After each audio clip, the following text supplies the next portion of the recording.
Hey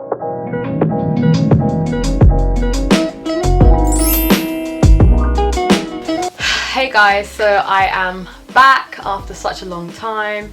Decided to start making some more YouTube videos more frequently. I thought I'd just do my first little video as more of a relaxed video, answering some of your questions that you guys have asked me. Some questions are dentally related and some are more personal, so I just picked out a couple that I'd answer. So yeah, I'll go straight into it. Right, so the first question is from Nahid. She says, I was wondering what country you're from and what your parents thought of you moving away from home, because mine are reluctant to let me go at the moment. Well, first of all, I'm from Nigerian and proud. I was born in Nigeria. I lived there for 3 years before coming here, and I've lived here ever since. I can still be a bit of a freshie at times, but you know, I'm used to it. It's all good.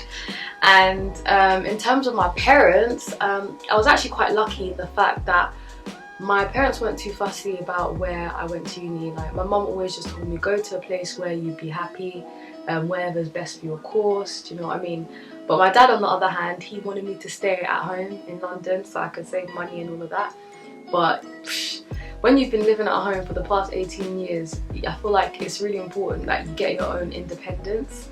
I feel like university is one of those things where it's your own decision. Like, I know that we've grown up like listening to our parents and everything, and it sounds so bad to say don't listen to your parents. Like, listen to your parents, but this one decision, I feel like you need to just take it into your own hands, because you need to realize that you're going to be in university for 3 years, or if you're doing dentistry or medicine, 5 years, and that's a lot of your time. So don't go somewhere just because your parents have told you to do so, because at the end of the day, it's your own life. So I'd advise you to just sit down, talk to them, try and get them to understand what you want to do, and then go from there.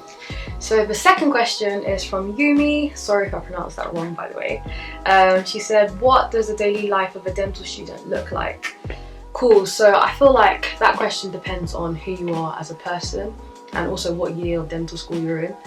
For me, in first year, it was mainly go to lectures, learning about human biology, microbiology, anatomy, you know, all that fun stuff. And to be fair, first year was mostly just studying. I just remember being in the library trying to memorize all the different parts of the skull. Like, you'd think in dentistry you don't need to know all that stuff, but trust me, you do. Like, you need to know the names of all sorts of things. But as you progress into second and third year, you get more free time to like hang out with your friends. Me and my friends, I'm quite close to the girls on my course, so we have times where we just relax. And I feel like it's very important to have a good balance in dental school. Like, you have two types of people. You have people that all they do is study. Like, I'm not saying that's bad, but at university, I feel like it's really important to have a balance, or else you can go mad.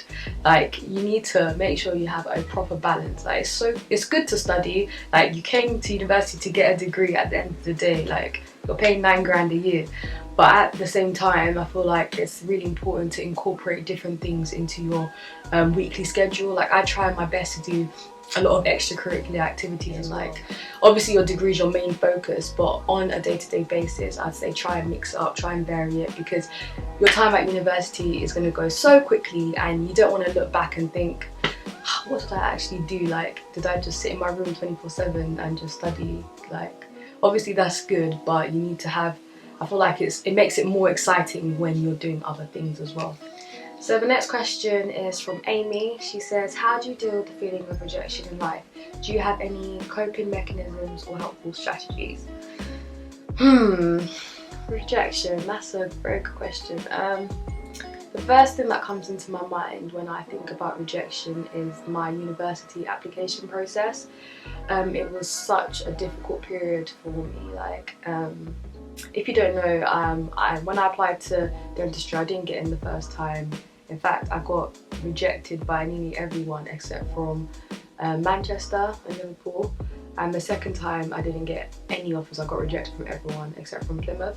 But the first time I missed it by 1% and ended up getting rejected anyway. So it was just a long, strenuous process. Like, if you want to know more details about it, I recorded another YouTube video. It was one of my first YouTube videos actually, because I wanted to share that with people who felt like giving up. Because I literally, at that time, I was like, am I not good enough? I felt so distraught. Like, how is everybody else getting offers? I see people celebrating, joyful, happy, and I'm just sitting there like, why? Like, do you know what I mean? Like, it was a hard time. It was a hard experience for me. But one thing I can say from that experience is that it definitely helped me grow. Yeah, it was one of the worst feelings ever. Like, I just remember always seeing that email, something has changed on your UCAS. Like, if you remember that email, you know. And literally, as soon as I saw that email, my heart always dropped. Like, I'd gotten so used to the feeling of rejection that I just thought, you know what, it's just probably going to be another university thing. Like, but the one thing that I didn't do was give up. I think that's one of the most important things. When you're getting rejected, when you're getting no's all the time, you need to just remember, I am good enough, and if this is what I want to do, this is what I'm going to do, and it is going to happen. On the topic of rejection, one person that really inspires me is Colonel Sanders. If you don't know him, he's the founder of KFC. I love my KFC. But no, his story is actually so inspiring. Like, he was rejected over 1,000 times, 1,009 times to be exact. He tried to sell his chicken recipe and people just kept on saying no. Like, just imagine having to be rejected that many times until someone finally saying yes. And imagine if he had given up, we wouldn't have KFC today.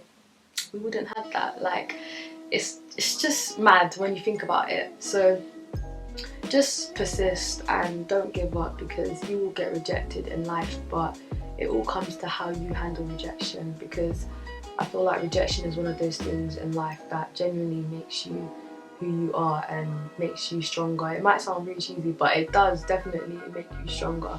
Because once you've been rejected enough times, like, nothing can shake you. As long as you are confident in yourself, no matter how many times you have to try, no matter how long it takes, you will get there. So just keep on trying, keep on pushing. And the final question is from Amy again. She says, is there any certain advice that you would give to your younger self? Oh, that's a big question. I still feel like I'm young now, to be honest. I'm only 21, but if I was to give advice to my younger teenage self, the first thing I tell myself is not to be so anxious about everything.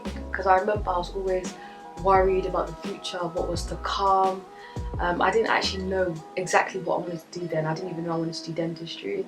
I was just so worried, but I just tell myself to calm down, things will work out, you know. God has his plan, just take your time. It's not a race, your time will come. Secondly, I would tell myself not to worry too much about what other people think of me. Like, I was guilty for just taking people's opinions to heart. Like, I let everything get to me, honestly. Like, if you ask people in secondary school, they will tell you that I was very emotional, and anytime someone says something, I'll take it as the truth. Like, if that person said that, then it must be true. But nah, I'll tell myself to just relax. Like, people will always have something to say at the end of the day. They will always have something to say, but you cannot let their opinions define you. And lastly, I think the biggest thing I tell myself is to invest more into my time. When we're younger, we have so much free time, and I just remember using my time on stupid things. Like, I'll be on Habbo Hotel, you know Habbo Hotel, that website, like, you know, all them silly websites, you know, just wasting your time anyhow. But when you're younger, you don't realise that time will go quickly and you will get old very quick. Now, I remember when I was 16 the other day, like, it goes so quickly. So I'll tell myself to just develop myself more, learn new things, because I remember I wanted to learn how to play guitar. I wanted to learn how to play the guitar, but now it's so hard to learn because I hardly ever have any free time to just do it. But if I was younger and I'd done that for like a good 6 months straight, I'll be so much better than I am now. So definitely invest more into my time. And yeah, that's it.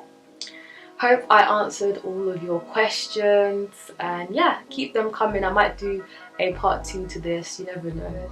Really appreciate it if you guys liked the video and subscribed. And yeah, see you guys on the next video. Bye!